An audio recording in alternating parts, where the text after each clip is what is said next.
What's up, guys? Sub-Zeric here, back for another VOD review. Today, doing another Wasianiverson VOD review because this guy's the GOAT. He is back, rank 1 North America, and I mean, he's such an efficient climber, man. I mean, if I pull over the ladder here real quick, you can just see, in 41 games, he's done what Setsuko's done in 49 games, literally the exact same LP, just because his win rate's so much higher, his top 4 rate's so much higher. I mean, the guy is really good at TFT, and you should be watching him if you want to get better. Also, this guy, I mean, he streamed for 12 hours today. I don't even know how long yesterday.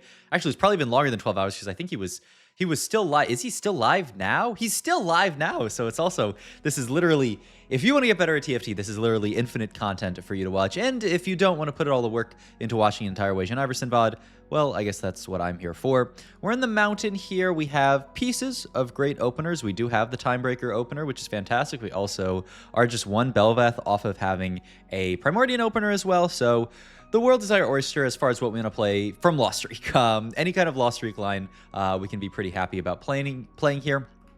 We do throw Gragas into the planner here and check our item. And this is where the game starts, is we have Drone Uplink. Now, a lot of people played around Victor on PBE, and they said Drone Uplink Victor is really, really broken. And so they said, hey, Mr. Riot Games, can you fix this? And Riot Games said, yes, we got you. We will nerf Victor. As it turns out, they nerfed Drone Uplink, they nerfed Victor. Still not really enough to make this Victor unit, not good enough to be played in very, very many games. And especially with this new build that has been discovered really as we went on to live, which we will talk about this game. When we are in the spot where we do want to play into a comp like this, you do just really want to take Econ from 2-1 so that we can, reach the Victor as quickly as possible. This is also a 3-cost reroll line, and so having a lot of gold to reach your 3-cost is quite important. We do see Backline Blueprint, which I do think is a fantastic option, and had we not had this this option here of being able to play into Victor here, we would probably be taking that here, but because we can play Victor, there's no reason not to play Victor. We do see one person full opening here, so that's going to be maybe a little bit annoying for us, but all good for now. We can just sit and lose streak this game. We can also look at items here to think about, okay, what do we want to play towards when we are itemizing this Victor guy? I've talked about it a lot. His BIS is JG Archangels. He really, really likes just going for one, and really it's more like 2 big casts. The big way to win fights with Victor is survive until his second cast, and if his second cast goes off, especially with something like Archangels, and the storm swarms up to the big size and just blows up the entire board, then you've won at that point. And Archangels plays really nicely into that play pattern where you go for this first cast. You don't need to build mana gen on him because he is a conduit, so it's, there's no need to do anything like that. So it's just very easy to just play your Victor, build no mana item, have him blow people up on the second cast, and then the fight is done. Now, the rest of the board, I think people realize pretty quickly that, I mean, Force Psionic is pretty difficult to play towards without something like a Spatula, so we're not going to be playing any kind of Force Psionic. There is a kind of a very real quirk with this comp that we will talk about as we get further in here, about the kind of like leveling structure of this comp. It's also pretty tough. We already do have a tier, right? So the second tier doesn't do all that much for us. I would be actually quite tempted to take Aries here, but we'll see what Mr. Iverson wants to go for in this spot. I love the early 6 gold, but maybe too much. I feel like I always say this and somebody doesn't pick it, but okay. Wasianiverson did pick it, so I can finally feel venerated. Venerated? Is that the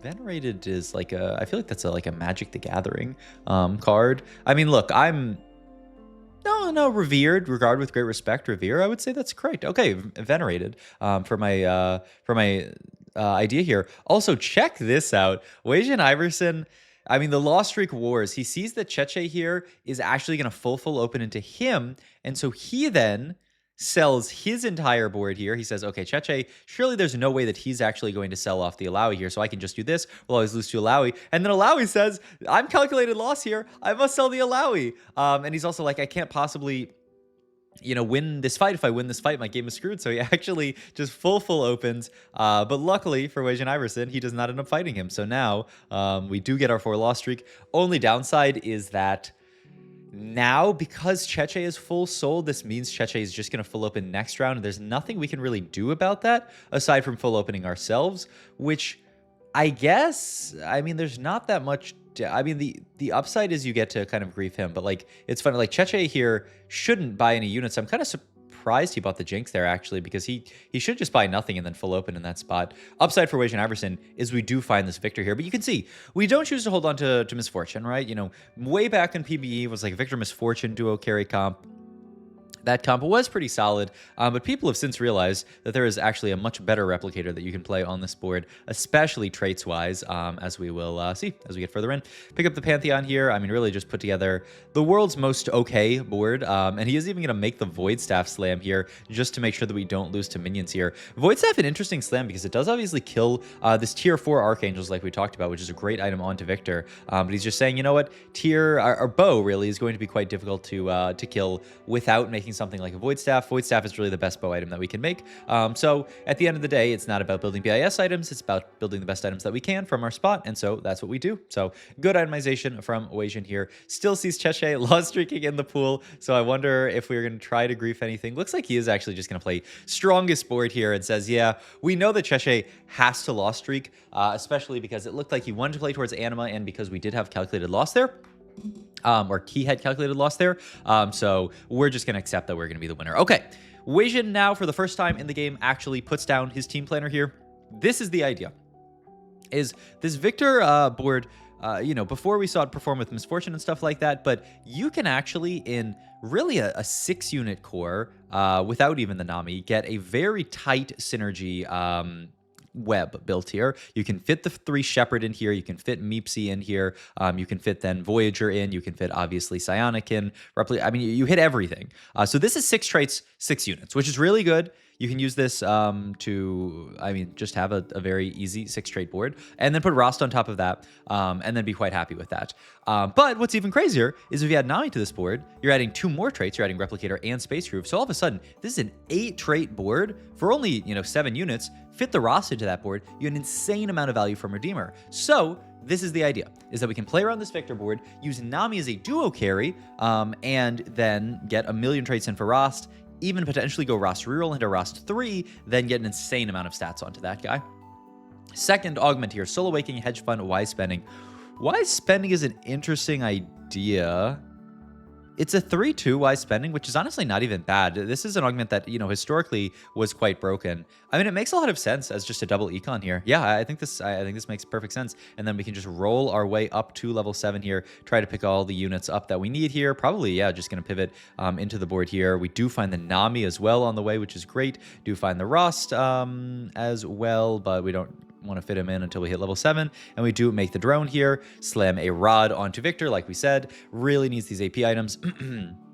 Does actually get a death cap here, which once again, it's not the BIS on him, but it's actually very, very good on him as well. And you know, in quicker fights, it's actually going to be even better than the Archangels. So this makes a lot of sense here. Puts us into a good spot where we can actually even pick up a dub here, which is great. And now we can continue to slow roll up with the Wise Spending up to level 7 here and pick up a lot of units. He even, yep, just sends it all the way to 7 so he can fit this whole board in with the Nami, with no Rost on the board. So here's the 8-trait board, sadly with no Rost, but when you have the Nami, you kind of have to play the Nami, and so he will play her on this board here. The only downside to this roll down is we actually missed on Victors, because we can see this guy who's holding some Victors as well. They also have Wise Spending, so it is a contested Victor spot, which I think, you know, in most games, most comps, you would say, I'm doomed. My game is completely griefed. There's nothing I can do here.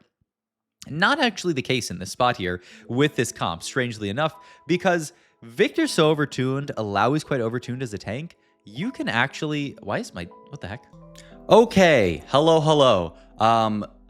This might sound crazy, but I was recording this video at 1 a.m. last night, and then my internet went out, so I paused the recording, and it is now 8:43 a.m., and I'm gonna finish the recording. I think I unpaused it at the right time. If I didn't, I apologize. But we are just getting out of Carousel here. We've made the declaw. We have a good front line in this spot. We are contested versus this guy who is playing Victor. And do I remember what I was talking about? 100% no. But we can still just slowly roll with our augment here, pick up the Victor 2, and slowly push to level 8. I think maybe what I was saying is the nice thing about this line is beautiful, 8 traits in here. You really want to push level 8 in this line. It's actually a very strange line in that what you want to do almost every single time that you play this line is roll on 7, stabilize your board on Victor 2, Alawi 2, Ross 2, and then push 8. It's one of these weird lines where it's a 3-cost real line, but you do need to be level 8 to actually play around it. And what this allows you to do in a spot like this is actually just tempo the line. Instead of having to play it truly as a reroll line, you can tempo to level 8. And the nice thing is this line can top 4 without hitting any of the units 3-star, which is kind of crazy, but it certainly can. And we are going to try that here. Potentially, we're going to roll down, pick up a lot of Rosts on the way, so maybe we can actually even reach Rost 3. We are going to send it all the way down here, get the Rost in here, and then pop our Anvil here. I'm curious actually what he's going to do itemization-wise, because something like a Warmogs makes a lot of sense to me. We have Void Staff already, so we don't need to go any kind of like heal cut or anything like that. Almost could see Reforging Sword, but you could also go, perhaps it's GS. Perhaps it's GS Adaptive. GS Adaptive Warmogs is perhaps what I'd make here. Let's see what Mr. Iverson wants in this spot here. He is going to make Warmogs here. He is going to make, oh, he's going to make Shojin Red buff here. And so he's just going to leave the Void Staff. Okay, leave the Void Staff onto the Victor here. And also not make a last tank item in this spot, but really values 1, getting the heal cut down. 2, Shojin's a very good item on Nami. And then 3, waiting a while for this JG, which is really necessary on this Victor unit. It's really good if we can make it there. Booster pack, second win, Swordsmith. In some ways, we need a lot of gold. In some ways, we don't need any gold at all. He's suffering Swordsmith, really? I guess the idea is Swordsmith could hit a tank item. I would just yoink the second wind here, but we'll see. I know Electro, I don't think it's actually as much damage as making your board tankier is, but he's going to roll, and he finds the small grab bag here. I think this makes a lot of sense in his spot here. He gets the 2 dupes, is guarantees he gets at least a 3-star, gives him the gold as well. Yeah, I mean, I think this makes perfect sense. I mean, we're guaranteed at least 1 3-star from this right now, and he can actually roll down pretty deep here. And, you know, if we find 1 Ross, that can save us a bunch of dupes here. Wow, now he's in a funny spot, and so I'm curious where we go from here. You can dupe the Rost, or you can dupe the Alawi. Getting Rost 3 is really good in this line, like I talked about. Getting an extra 3-star unit with 8 traits in is, I mean, it's extra 0.5% per trait, so it's an extra 4 armor, MR, and attack speed to your entire board. It's a lot. So yeah, he's actually going to roll down quite deep here. Does pick up a few Namis. Honestly, I think my next VOD review is probably going to be a 3-star 4-cost game because 3-star 4 costs are kind of polluting the meta right now. We're almost back to the point of, you know, last set when everyone was going for a 3-star 4 cost. Also notice that we're going to move the death cap over to Nami here. Probably should have just done that the second we hit Nami 2. The idea is that Nami 2 is a better item holder than Victor 2. The idea is obviously, you know, you play around Nami 2, 2-star 4 cost better than 2-star 3 cost, until then you hit a Victor 3. Imagine we must pick the right side here. Yep, because we need to play for Kale Boon. That's another thing you can see. Look at the right side there. 8 out of 8 people picking Kale here because the whole lobby wants this Kale Boon. That's another way that the meta has kind of developed over time. You just got a double dupe here, I imagine. Yep, and we do double dupe, make the Crown Guard, and now our spot is looking pretty nice. But yeah, everybody wants the Kale Boon because having a Radiant item tends to be really good, and so you can't really skip Radiant item when, you know, the alternative is I wanted to know what other boon was in this game, but honestly I mean, everybody picked Kale, so I can't even see. I mean, we can go back real quick and look. But, oh yeah, it was Ahri. Yeah, so like, just think about it, right? Would you rather have Ahri boon, which, you know, on level 8 here is going to be 1680 in AP on our board, plus 2 XP per round? A little bit of, you know, team-wide combat power? Or would you rather a Radiant item onto this Nami, onto this Victor, onto this Alawi? Like, the Radiant item always wins. Now, the downside to Kale Boon is it is random, which can create some really not fun scenarios, I will say. Also, that aforementioned 3-star 4 cost, by the way, this guy playing for the 3-star Mighty Mech and actually hits it. Oh my god. Well, here's my... I mean, look at this, though. This is so frequent that this happens, right? Here, let me go back to them to hover augment here. Triple econ with new recruit in there for the dupe. This is how people are reaching this, is econ. Some of the augment, like one of the augments having a dupe can be new recruit, can be the new one that gives you a bunch of rolls and a duplicator. You take those, and it's usually pretty easy to hit. There's a lot of gold in the game. In a portal like this, in Ari portal, right? Very easier for you to hit. Kind of interesting that, you know, they're actually in Kale. One of the things I will say, by the way, is if you are in a spot like this, and oh, this is a pretty nice pickup here. We get the death cap. So we have a double death cap, and we also, you know, we get a pretty good item for Nami here. But one of the other things to think about is if you're going for 3-star forecast here and you haven't hit by 4-7, you can roll specifically on Treasure Dragon for a 2 gold or even 3 gold option, you know, cash out from Treasure Dragon. That's 24 or 36 gold more that you can then roll to dig for what you need. So that's another nice kind of interesting tech that this set allows, though it didn't actually end up happening here because that guy hit before they even got to Treasure Dragon.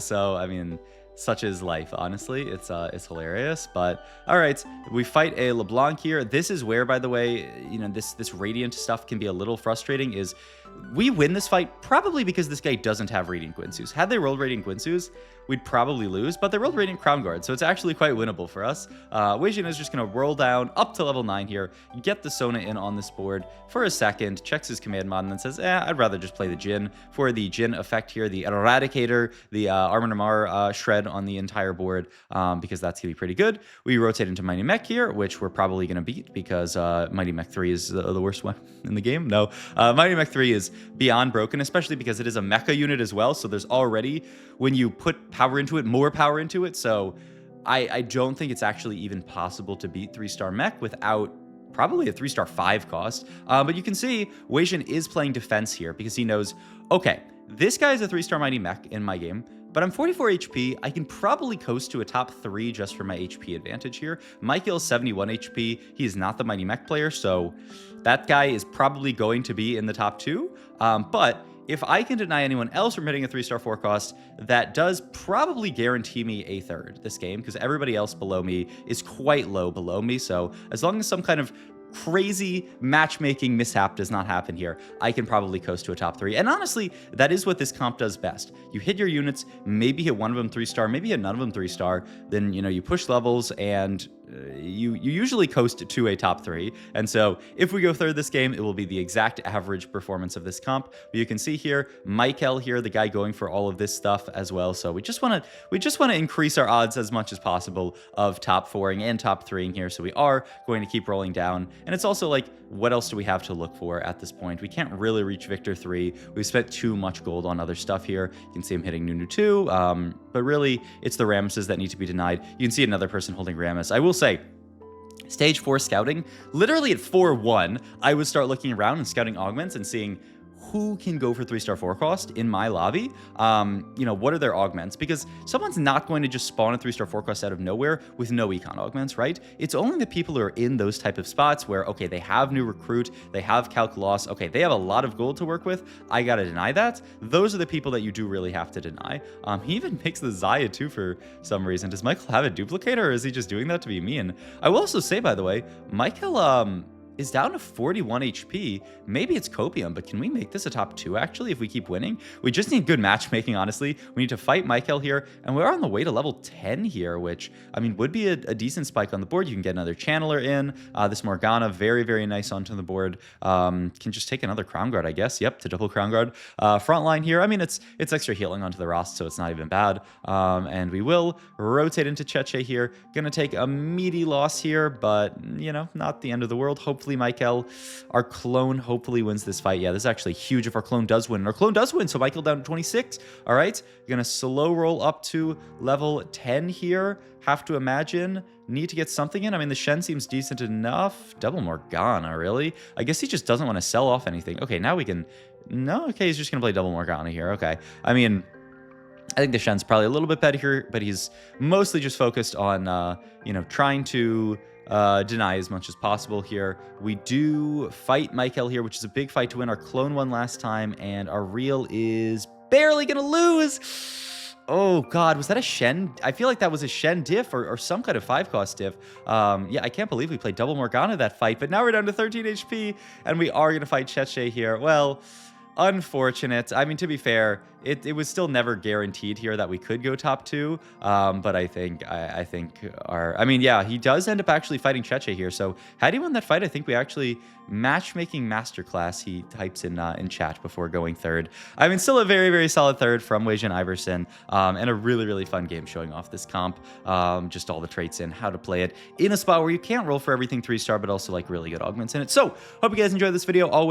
As always, hopefully I stitched the video together correctly. If you enjoyed this video, please like the video. It helps out a lot and is completely free to do. That is the #1 thing you can do to help out the channel, is just, you've watched this far in the video, throw a like there. Comment down below your thoughts on this game, if you played this comp, anything about that.